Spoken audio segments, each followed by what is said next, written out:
Bonjour à tous, Florent Richardot. Donc, je vais vous présenter la startup EcoGreen. C'est une jeune entreprise qui propose un service de diagnostic du végétal par la détection des stress sur la mesure de l'électrophysiologie végétale dans la plante. Donc pour ça, on a développé un capteur qui permet de collecter les signaux dans la plante, ensuite de collecter donc, les signaux, de les pré-traiter et ensuite de les apporter, donc d'identifier en fait les signaux. On voit pas très bien, c'est là-bas. Identifier les signaux, en fait, les pics de stress dans les signaux retraités. Associé au capteur, il y a toute une architecture en fait, de service qui permet ensuite d'apporter l'information donc, à l'agriculteur qualifié, notamment avec une application utilisateur. Donc pour ça, on s'associe notamment avec des différents partenaires sur les applications terminales. Donc particulièrement, on a un consortium avec deux autres startups sur Orléans et sur aussi toute la partie compréhension des signaux en amont. On travaille notamment, on est partie prenante d'une ANR avec Paris 7 d'Hydro. Ensuite, donc pour l'agriculteur, ce qu'on lui apporte derrière, c'est donc un outil d'aide à la décision à partir des informations collectées, plutôt à l'échelle de la parcelle, donc qui va plutôt lui permettre d'avancer dans une approche non plus préventive, mais dans une démarche d'intervention vraiment proactive, précoce, donc, et avant l'apparition des symptômes sur la plante, et aussi à l'échelle des prescripteurs et ainsi de suite, là plutôt à l'échelle du territoire. Donc la valeur ajoutée d'EcoGreen, elle se situe bien en fait, dans le monitoring en continu de l'état de stress de la plante, donc sur l'ensemble des facteurs de stress biotiques et abiotiques, sur des diagnostics précoces et donc ensuite sur des gains je dirais indirects liés à des interventions précoces, liés à la qualité de la production et des gains forcément économiques en termes de diminution des quantités d'intrants à destination des agriculteurs, surtout agri-managers. Et donc pour ça, on s'appuie notamment, comme je disais auparavant, sur un certain nombre de partenaires, notamment académiques, sur la compréhension beaucoup plus fine des signaux émis par les plantes.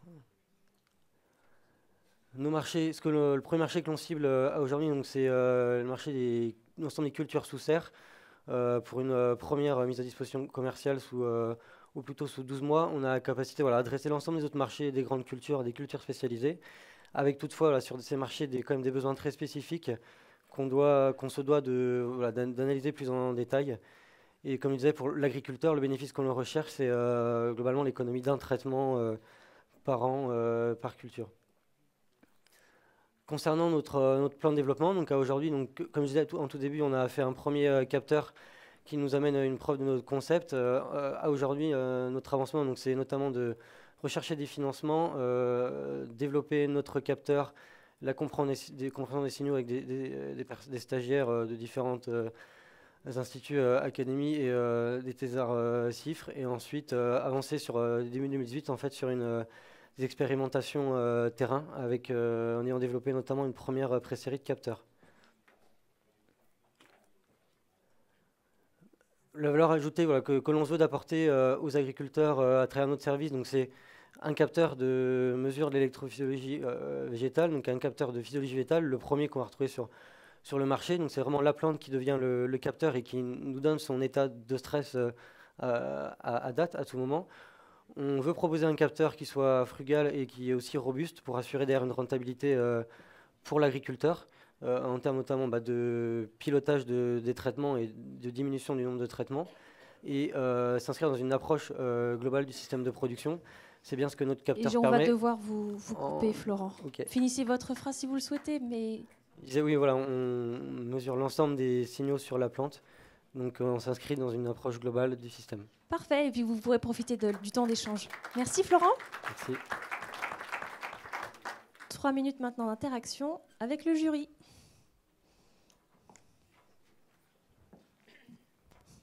Donc, en mesurant les signaux de la plante, comme ça, il y a des informations qui vont permettre de gérer ma parcelle d'une meilleure façon, parce que je sais que là, vous allez me donner une analyse précise et m'expliquer comment la plante est stressée et comment corriger ces facteurs de stress. Alors, il y a ces deux leviers de niveau d'information. Le premier niveau d'information, c'est à distance, sans aller dans le champ, Est-ce que avoir l'information effectivement du niveau de stress de la plante, donc on parle de stress, c'est bien est-ce qu'il y a la présence de ravageurs, de sclérotinia sur du légume ou tout autre type de maladie. À terme, c'est pas encore ce que l'on fait, mais l'objectif est bien là, c'est à terme aussi d'informer sur le niveau de stress, c'est-à-dire enfin en termes de pression maladie par exemple. Voilà. Après pour ce qui est du niveau d'intervention, c'est-à-dire au regard du constat fait quelle intervention doit être faite, c'est une autre. Je dirais, c'est plutôt à la décision de l'agriculteur justement de juger à partir de cette information très factuelle, est-ce que je dois intervenir ou pas. Quelle est la technique de mesure du stress? Alors précisément, quand on parle de stress, en fait, une plante quand elle est soumise à des stress, donc si on prend un exemple très simple, je reprends l'exemple du sclérotinia.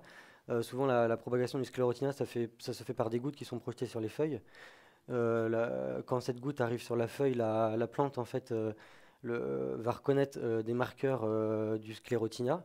Donc cette reconnaissance en fait va déclencher un certain nombre de mécanismes de réponse et de modélisation d'un système de résistance de la plante jusqu'à déclencher des gènes de résistance.